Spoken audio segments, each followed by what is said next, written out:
मित्रांनो नमस्कार. आज तारीख आहे 1 ऑगस्ट 2024 आणि काल आणि परवा 2 दिवस मी वेगवेगळ्या फार्मच्या भेटीवर होतो. साधारण कर्जत, मिरजगाव, भिगवण, नातेपुते म्हणजे सोलापूर आणि अहमदनगर जिल्ह्यातल्या काही फार्मला मी भेटीसाठी गेलो होतो. हा दौरा मित्रांनो मी माझ्या अभ्यासासाठी केला होता. तुम्हाला माहिती आहे मी बिटल क्षेत्रात काम करतो, बिटल शेळीमध्ये मी काम करतो आहे. तर त्या भागात बरेच असे तज्ज्ञ शेळी पालक आहेत जे माझ्यापेक्षा खूप अनुभवी आहेत आणि बिटलमध्ये ते फार अगोदरपासून काम करतात. त्यांच्याकडून काहीतरी शिकण्यासाठी मिळेल आणि त्यांच्याकडचे काही फार्म म्हणा, काही जनावरं म्हणा, बऱ्याच गोष्टी अशा पाहण्यासाठी म्हणून मी तिकडे गेलो होतो. मी तुम्हाला सुद्धा बरेचदा सांगतो मित्रांनो, शेळीपालन सुरू करण्याच्या अगोदर तर फार्म फिराच, पण तुम्ही शेळीपालन सुरू केल्यावरही वेळ काढून वेगवेगळ्या फार्मला भेट देत जावा. त्यातून आपल्याला नवीन गोष्टी शिकायला मिळतात. बऱ्याच गोष्टी आपल्या ज्या चुकत असतात त्या आपल्या लक्षात येतात तिथं जाऊन, की आपण कुठं चुकतोय. तिथं जाऊन आपल्याला त्या गोष्टी लक्षात येतात. आपण त्या गोष्टी सुधारून आपलं शेळीपालन अजून चांगलं करू शकतो. ह्या हेतूनं मी ते फार्म बघण्यासाठी गेलो होतो.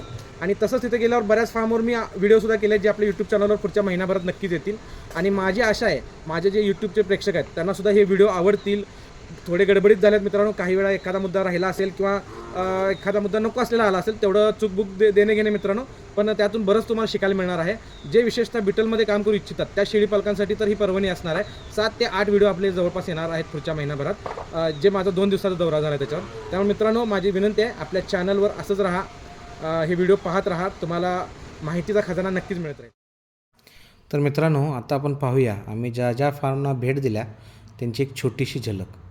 या सर्व फार्मचे डिटेल व्हिडिओ आपल्या चॅनलवर पुढच्या महिनाभरात येणारच आहेत मित्रांनो. आता आपल्या माहितीसाठी फक्त एक छोटीशी त्यांची झलक दाखवत आहे. तुम्हाला सांगतो हे आहेत का फिमेल आणि खाली फिमेल आहे. ती 10 दिवस 17 तारखेला झालेली आहे.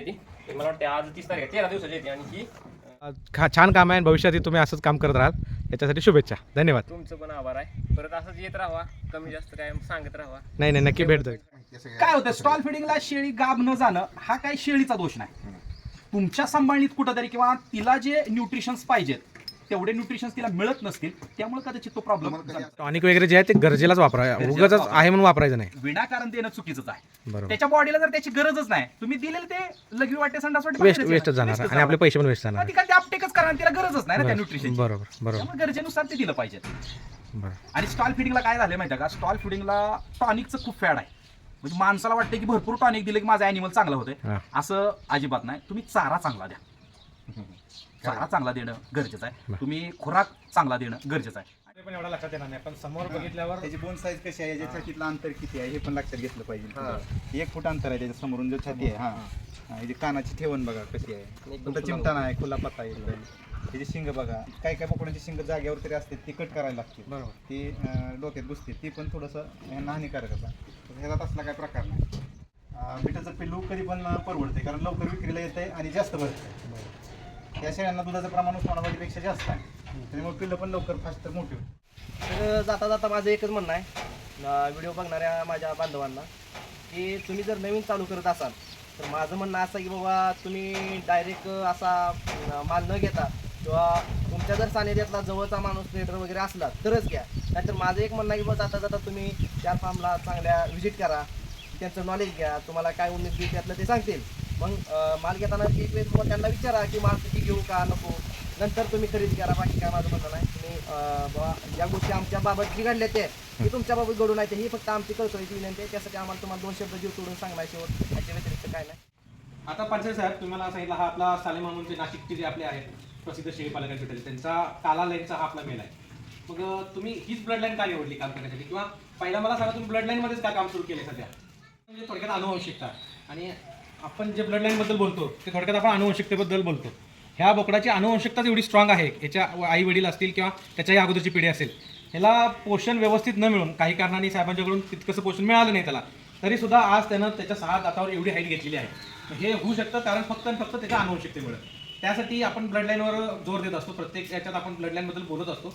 जे आता नवीन लोक बिटलमध्ये काम करतात त्यांनी ब्लड लाईनमध्येच करावं असं मी म्हणत नाही, पण तुम्हाला जसं पुढे बिटलमध्ये काम करत जाणार आहात तुम्हाला ब्लड लाईनमध्ये काम करणं हे अपरिहार्य असणार आहे त्या काळात. ते आता आम्हाला सांगायचं याच्याबद्दल. खूप छान बिझनेस आहे, चांगला व्यवसाय आहे. परंतु नवीन शेळी पालक मित्रांना एक माझं सांगण्याचा उद्देश आहे की याच्यामध्ये उतरायचं असेल तर नक्कीच गणितं बघून उतरू नका. फक्त तुमची मानसिकता कशी आहे, या प्राण्याबद्दल आवड आहे का आणि तुम्ही ते करू शकता का, त्याच्या अगोदर आत्मपरीक्षण करा आणि आता उतरा. आता कोरोनामध्ये भरपूर तरुण माझ्या पाण्यात आलं की तिकडे काहीतरी लॉक झाल्यामुळे इकडे आल्यानंतर युट्यूबचे चॅनल पाहिले आपल्यासारखे भरपूर आणि त्याच्यामध्ये ते शेळी पालनाचे गणित बघून ते उतरले. बरोबर, गणित बघून उतरले आणि त्याच्यामध्ये ते गणित सक्सेस गणित करून उतरले ते त्याच्यामध्ये बरेचसे सक्सेस नाही झाले. त्याचे म्हणजे मला पण थोडंसं वेगळं वाटलं. कसं ते हे क्षेत्र चांगलं आहे, पण या जर अभ्यास करून उतरलं, चांगल्या गोष्टीचं जर मॅनेजमेंट केलं, चांगल्या फार्मला व्हिजिट दिल्या, बंद पडलेल्या फार्मला पण व्हिजिट दिल्या, का बंद पडले आणि हे चांगले का आहेत त्याचं थोडंसं तुम्ही जर ते अभ्यास केला आणि तो अभ्यास करून ते तुम्ही करू शकता का, हे आत्मपरीक्षण जर केलं त्या मुलांनी, तरुण विद्यार्थ्यांनी, तर ते नक्कीच तो विद्यार्थ्यामध्ये 100% सक्सेस होणार. कारण सर माझ्या घरी 5 गाय आहेत आणि गायांचा खर्च वाढता आहे, खुराक वाढता आहे आणि त्यामध्ये परवडत नाही आहे. त्यामुळे म्हणलं काही चालू रनिंग पकडून काही गाय कमी करू आणि काही बिटलचा व्यवसाय चालू करू आणि या साहेबांची थोडीशी माहिती घेऊ आणि गायडन्स घेऊ. त्यासाठी आम्ही आलो आहोत इकडे. आता गाय कुठल्या HF आहेत आपल्या? हा याच्याच आहे. मग ते दूध उत्पादनात तुम्हाला ते तेवढं परवडत नाही. परवडत नाही, खर्च जास्त आहे. बरं. आणि हे परवडेल असं वाटतंय तुम्हाला? हो. तुमचा जो अभ्यास सुरू आहे. हा बरं, कारण अभ्यास स्वतः करायचा असतोय. स्वतः. साहेबांना परवडलं किंवा मला परवडलं म्हणून तुम्ही चालू करणं हे चुकीचं. तुम्ही अभ्यास केला. नाही, आपल्या मनातून करायचं हे. अच्छा. की पालन घेऊन असा व्यवसाय नाही. दूध व्यवसाय घेऊन जर तुम्ही दूध आजच दुकान घाला ते 3 रुपये भेटला तरी. आज शेळी पालनाचा व्यवसाय असा आहे, आज जर ही पिल्लू नाही विकायचं म्हणलं, 2 महिन्यांनी विकायचं म्हणलं तर त्याचे पैसे वाढून मी येते. तसं हे सासून ठेवता मला येत नाही. दूध व्यवसाय होतो बाकीचा. तसं शेळी पालन घेऊ असा पैसा वाढून देणार म्हणजे ती वाढूनच देणार. कुठेही गेलं तरी पाठ खराटा हातात येईन ह्या टायमिंगला शेडवर हजर आहे. जबाबदारी आहे